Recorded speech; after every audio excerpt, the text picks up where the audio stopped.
Imagine if you've gotten to the point where your money is working for itself and every month you are generating hundreds of dollars passively. In this video, I'm going to show you how that's possible with a small ETF portfolio. If you've been wondering how to generate $100 per month in passive income without having to pick individual stocks, manage rental properties, or start a business, dividend-focused ETFs is what I would recommend and exactly what you might be looking for. If you're new here, my name is Alice. I spent almost a decade in corporate working in various accounting and finance roles, and I quit my 9-to-5 job a couple of years ago to pursue my own dreams of becoming an entrepreneur. And on my channel, I talk about personal finance, investing, and business, and I'm going to show you the top 5 ETFs that could help you generate $100 a month in dividends. We're going to deep dive into each fund today using a platform called Seeking Alpha, which is a tool that I really like for analyzing investments. I'm going to show you exactly how much you need to invest in each ETF to hit that $100 a month monthly target. Before I get into the highest yielding ETF on this list, let's start with the one that has the safest foundation for any dividend portfolio. And that is Vanguard High Dividend Yield ETF, or VYM. A little bit of a mouthful, but it is basically like the Toyota Camry of dividend ETFs. It's reliable and it's very efficient and it gets the job done. The current dividend yield is 2.52%. The expense ratio is 0.06%, which is very, very low. And they have 472 high dividend paying US stocks. The 5-year dividend growth rate is 4.11% annually, and they have over $54 billion in total assets. Some of their top holdings include Broadcom, JP Morgan, ExxonMobil, Johnson & Johnson, and Walmart. These are all blue chip companies with very long histories of paying and growing their dividends. So here's the math for VYM if you want to target $100 a month in income. At a 2.5% yield, it would be $1,200 divided by 0.0252, or a $47,000 investment amount needed. The reason why I like VYM is because the fees are really, really low, meaning that more money stays in your pocket. There is very broad diversification across 400 companies. The focus is on quality dividend paying companies, and there has been very consistent dividend growth over time. In fact, if we take a look here at Seeking Alpha, we see that it's been 14 consecutive years of dividend growth. And so even though you do need a sizable amount to make $100 a month, their dividends have grown quite a bit annually, 4.11% annually. So in 5 years, that same investment that's paying you $100 a month could be paying you $122 a month. Now, VYM is the foundation of any dividend portfolio.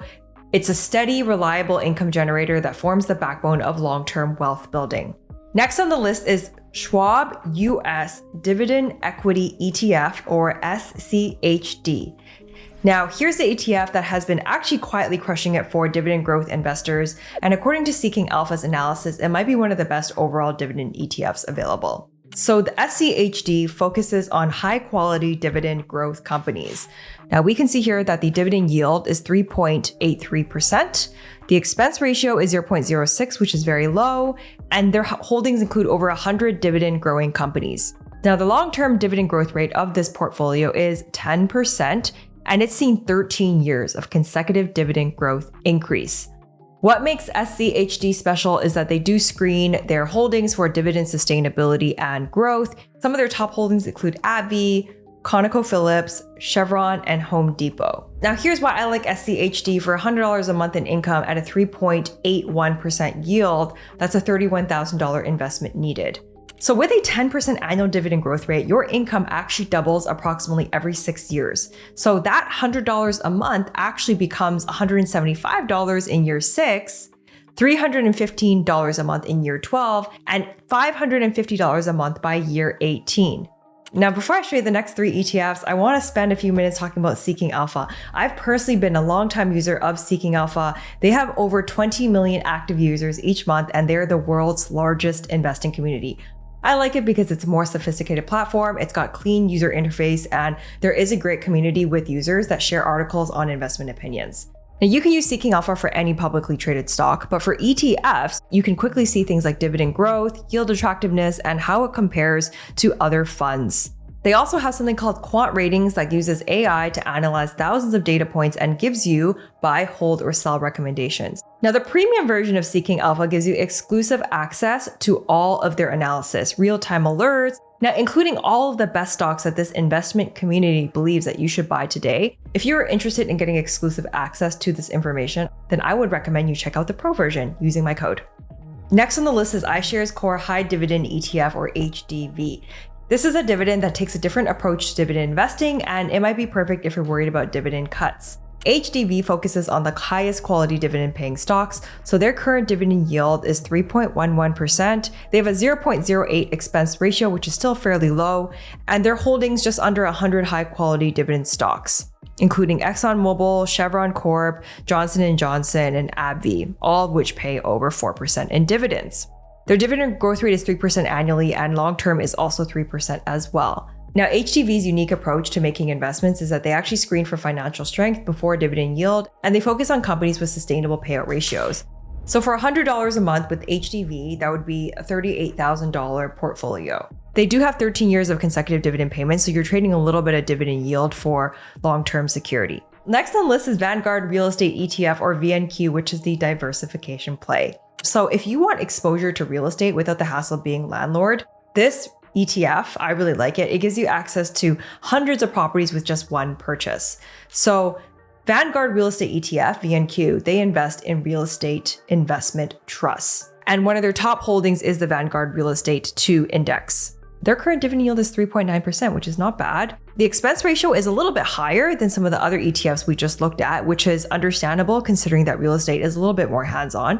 But they do have over 160 REITs in holdings. 98% of their portfolio is in real estate, and they have very diversified investment property types. So anywhere from offices, apartments, retail, industrial, and healthcare. They also have nationwide exposure as well. And so basically, when you invest in something like VNQ, what you're actually buying is a piece of apartment complexes, shopping centers, office buildings, warehouses, data centers, healthcare facilities. Not only do they invest in Vanguard's other real estate index, but they have holdings in Welltower, Prologis, American Tower Corp, and many, many more. So for $100 a month with VNQ at a 3.9% yield, you would need a $30,000 investment. There is also something we're going to talk about, which is the real estate advantage. A lot of these funds holdings are basically giving you indirect access to professional property management, diversification across property types and locations. A lot of times these funds are required to pay out 90% of their income as dividends, and this is a really good inflation hedge potential. I think that VNQ really provides excellent diversification benefits when you are combining this fund with stock-focused dividend ETFs that I've talked about earlier. Because basically VNQ allows you to be a real estate investor without dealing with tenants, repairs, or property management. And you get exposure to many properties that are managed by professionals, and you can basically buy or sell your real estate portfolio instantly during market hours. So last on the list is SPDR Portfolio S&P 500 High Dividend ETF. This ETF has the highest yield of all of the ETFs that I've mentioned today, and this is the one for investors who want the highest current income. SPYD focuses on the 80 highest yielding stocks in the S&P 500. Now, as we can see here on Seeking Alpha, they have a 4.51% dividend yield with a 0.07% expense ratio, still fairly low. And the focus here is really on maximum current income. So in their holdings, they have 83 of the highest yielding S&P 500 stocks.